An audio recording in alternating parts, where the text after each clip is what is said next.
Assalamualaikum warahmatullahi wabarakatuh. Teman-teman, apa kabar? Alhamdulillah, hari ini belajar daring lagi setelah sepekan kemarin kita sudah mengadakan atau mengikuti TTS ganjil penilaian tengah semester. Gimana teman-teman? Penilaian tengah semesternya apakah mudah? Apakah lumayan susah? Ya, nanti mudah-mudahan hasilnya semuanya mendapatkan hasil yang terbaik ya, nilainya bagus-bagus. Amin. Hari ini kita akan memulai pembelajaran lagi, yaitu sudah masuk ke tematika 5C. Judul temanya yaitu tentang makanan sehat, dan yang akan kita pelajari hari ini adalah IPA subtema 1, bagaimana tubuh mengolah makanan. Kita doa sebelumnya ya. Baca basmalah teman-teman. Bismillahirrahmanirrahim. Rabbi zidni ilma warzuqni fahma. Rabbi syrahli sadri wa yassirli amri wahlul 'uqdatam min lisani yafqahu qawli. Amin amin ya rabbal alamin. Oke teman-teman. Jadi kita akan membahas tentang bagaimana tubuh mengolah makanan ya. Yang namanya makhluk hidup itu bukan cuma membutuhkan udara untuk bernafas, tapi juga membutuhkan makanan, yaitu sebagai sumber energi untuk melakukan kegiatan setiap hari ya. Jangankan kegiatan yang berat ya teman-teman ya, yang membutuhkan makanan sebagai sumber energi. Untuk kita berpikir saja itu kita butuh energi. Makanya teman-teman penting sekali untuk sarapan di pagi hari ya, sebelum belajar atau sebelum melakukan aktivitas sehari-hari. Oke teman-teman ya, sudah siap? Baik, kita akan lanjut kepada pembahasan berikutnya.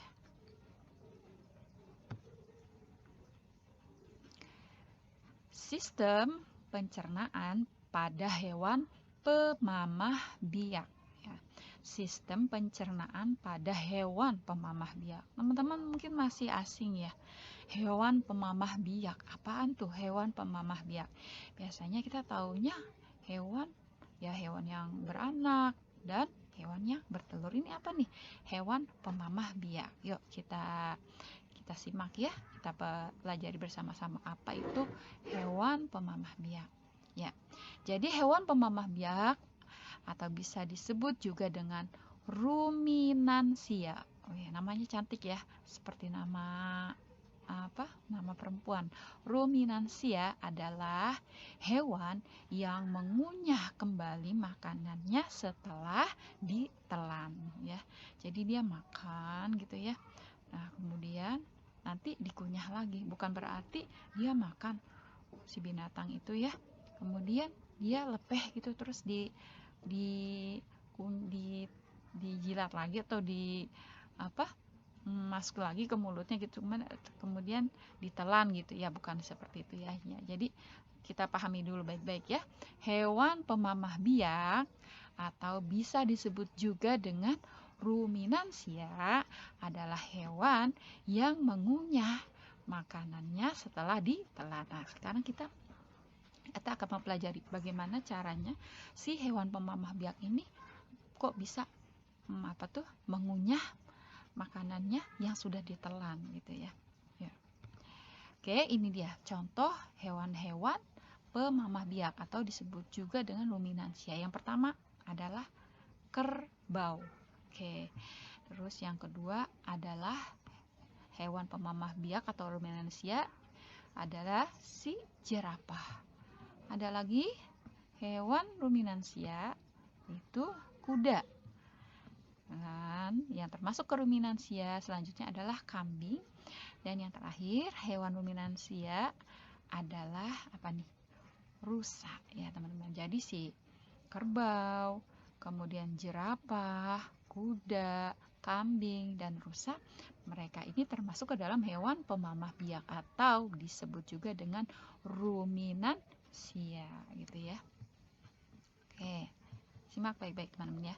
Organ-organ pencernaan hewan pemamah biak. Apa saja organ-organ pencernaan hewan pemamah biak yang tadi tuh?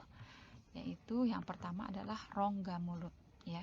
Pasti memiliki rongga mulut untuk apa? Tempat masuknya makanan, ya.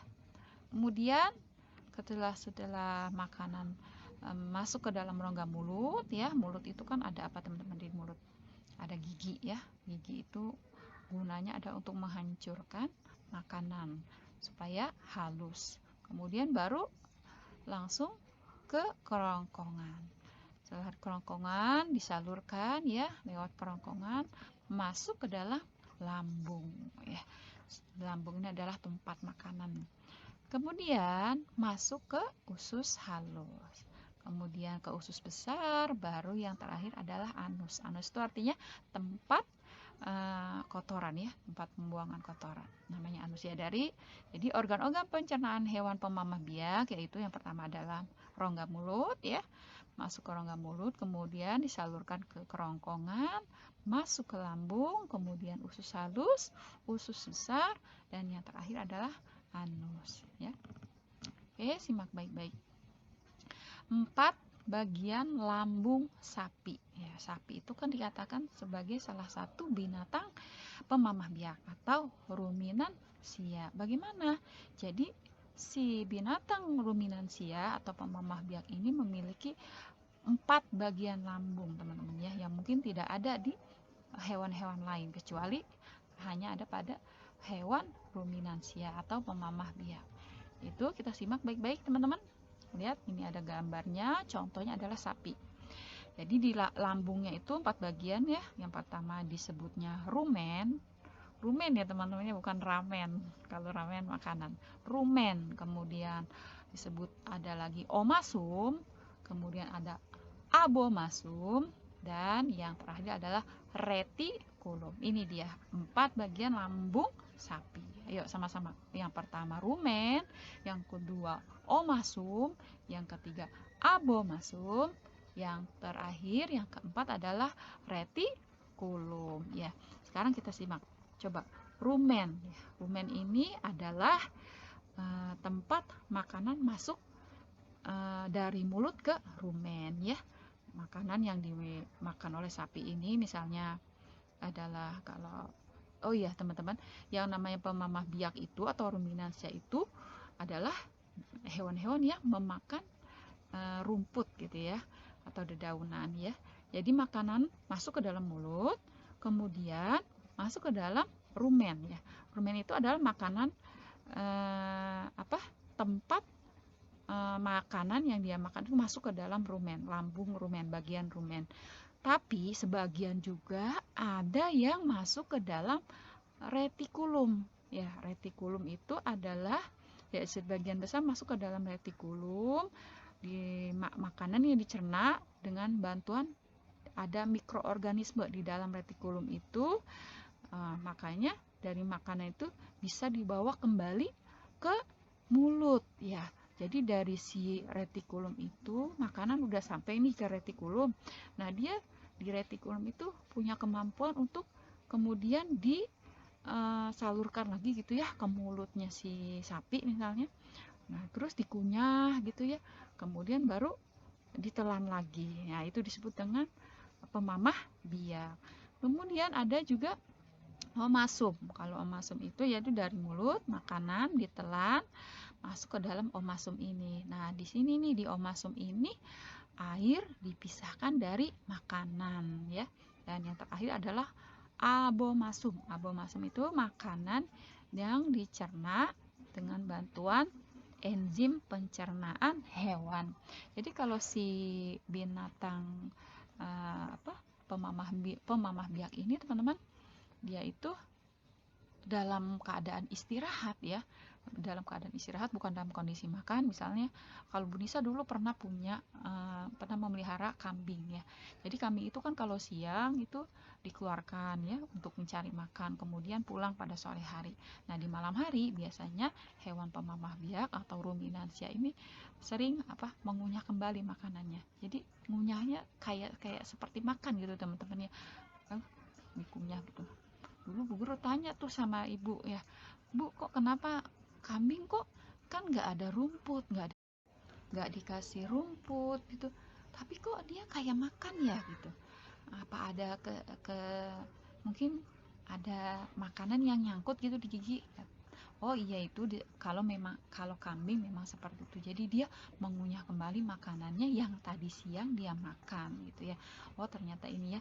Jadi karena dia memiliki kelebihan ini di retikulum itu, di retikulum makanan yang sudah ada di retikulum bisa dikeluarkan lagi, masuk ke dikembalikan ke mulut dia gitu ya. Kemudian dikunyah lagi, berulang kali, kemudian baru ditelan lagi gitu ya. Kemudian lanjut, sekarang kita masuk ke dalam sistem pencernaan manusia. Apa saja yang menjadi sistem pencernaan manusia? Yaitu pasti ada, pertama-tama adalah mulut ya. Makan apapun kita masukkan ke dalam mulut. Dari mulut langsung makanannya disalurkan ke kerongkongan. Kemudian dari kerongkongan masuk ke dalam lambung. Lambung kita ini adalah lambung yang tempat makanan kita ya. Kita makan roti atau kita makan apel gitu, nanti disimpannya di dalam lambung. Nah, lambung ini berguna menyimpan makanan dan dicerna tuh makanannya secara kimiawi oleh enzim, jadi dicerna ya. Kemudian ke usus halus. Di usus halus itu terjadi proses dicerna lagi oleh enzim-enzim pencernaan, sehingga terjadi yang namanya proses penyerapan sari-sari makanan ya, di dalam si usus halus itu.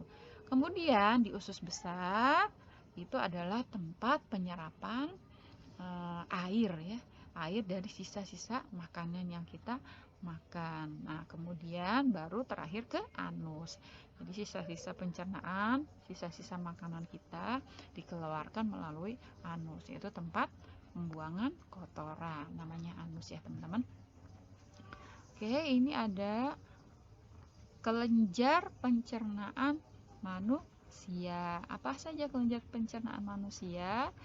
Yang pertama yaitu mulut, yang fungsinya adalah, jadi di mulut itu dihasilkan enzim, nama enzimnya adalah tialin ya, yang berfungsi mengubah zat tepung menjadi zat gula. Kemudian ada yang namanya hati. Hati itu di dalam hati kita menghasilkan cairan empedu yang fungsinya memecah lemak. Kemudian ada lambung. Di lambung ada menghasilkan enzim, namanya enzim pepsin dan renin serta asam klorida. Yang keempat, pankreas. Di pankreas itu ada enzim namanya amilase, tripsin dan lipase gitu ya. Ini jadi kelenjar-kelenjar pencernaan pada manusia: mulut, hati, lambung, pankreas. Dah teman-teman, ini ada tugasnya adalah silakan teman-teman dicatat atau boleh difoto, atau teman-teman boleh screenshot gitu, nanti tinggal jawab di buku daring ya teman-teman ya. Yaitu yang pertama, apa yang dimaksud dengan hewan ruminansia? Apa sih hewan ruminansia itu? Artinya apa hewan ruminansia itu? Yang kedua, contoh hewan ruminansia. Sebutkan 3 ya hewan ruminansia. Yang ketiga, sebutkan bagian-bagian lambung sapi. Tadi kan lambung sapi terdiri dari beberapa bagian. Nah, sebutkan ya. Yang keempat, tuliskan urutan sistem pencernaan pada sapi. Dan yang kelima, di bagian mana sari-sari makanan diserap pada sistem pencernaan sapi. Ya, insyaallah mudah teman-teman ya. Terima kasih untuk hari ini. Kita tutup dengan baca hamdalah. Alhamdulillahirabbil alamin. Subhanakallahumma wa bihamdika asyhadu an la ilaha illa anta astaghfiruka wa atubu ilaik. Terima kasih. Jangan lupa di store lewat Japri ya. Assalamualaikum warahmatullahi wabarakatuh.